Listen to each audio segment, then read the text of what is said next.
छत्तीसगढ़ के मुख्यमंत्री श्री रमन सिंह जी और उनके अधिकारियों के साथ और हमारे अधिकारी एक बहुत अच्छी बैठक हुई और उसमें मुख्यतः दो बातें तय हुई कि छत्तीसगढ़ जैसा राज्य जहां 46% जंगल है, ये उनको ज़्यादा जंगल होने की और ज़्यादा जंगल अच्छी तरह से मेंटेन करने की सज़ा नहीं होनी चाहिए, उनको उसका लाभ मिलना चाहिए। और इसलिए उनके जो चारों पांचों मुद्दे बहुत सारे आए कि जंगल ज़्यादा होने की लगभग उनको सज़ा मिल रही थी, तो उससे उनको बचाया जाए। और दूसरा, उनके यहाँ रीजनल ऑफिस होना और लेफ्ट विंग एक्सट्रीमिज़म की जहाँ स्थिति है, वहाँ अलग मायने पर, अलग मापदंडों पर वहाँ विकास के कार्यों को अवरुद्ध करना हमारी इच्छा नहीं और वो अवरुद्ध नहीं होंगे। इसके बारे में जो भी सारे सुझाव दिए हैं, इसका एक हमने टाइम बाउंड प्लान बनाया है और आने वाले 1-2 महीने में इसके बारे में ठोस निर्णय भी होंगे और काम भी शुरू हो जाएगा, ये मुझे विश्वास है। छत्तीसगढ़ के बहुत सारे ऐसे प्रॉब्लम जिसका समाधान छत्तीसगढ़ के विकास से, बस्तर सरगुजा के विकास से जुड़ा है, उसके विषय में माननीय मंत्री जी के साथ काफ़ी चर्चा हुई। सारे सीनियर अफसर भी थे। इसका एक पहला मुद्दा था कैंपा का फंड, जो छत्तीसगढ़ में डिफॉरेस्टेशन के लिए मिलता है 3200 करोड़। आज मोटे तौर पे ये निर्णय हुआ कि इस फंड का जो लगातार सिर्फ 5% ही स्टेट को मिलता था, मंत्री जी ने कहा है कि इस फंड को हम कोशिश करेंगे कि स्टेट को डायरेक्ट ट्रांसफर हो, यानी 3200 करोड़ की राशि।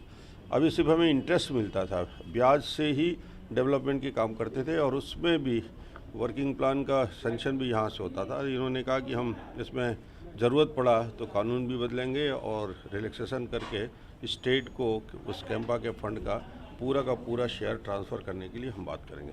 पहला इशू था। दूसरा इशू, जो नेट प्रेजेंट वैल्यू किसी प्रोजेक्ट को जब फॉरेस्ट एरिया में लगता है तो उसके खिलाफ सरकार से उस एरिया में फॉरेस्टेशन के लिए पैसे जमा करना पड़ता है। बस्तर और सरगुजा जैसे क्षेत्र में एक इरीगेशन का प्रोजेक्ट या कोई प्रोजेक्ट में हमें यदि 10 करोड़ का प्रोजेक्ट की लागत है सिंचाई का, उसमें 20 करोड़ से 25 करोड़ एक्स्ट्रा एनपीवी में जमा करना पड़ता है।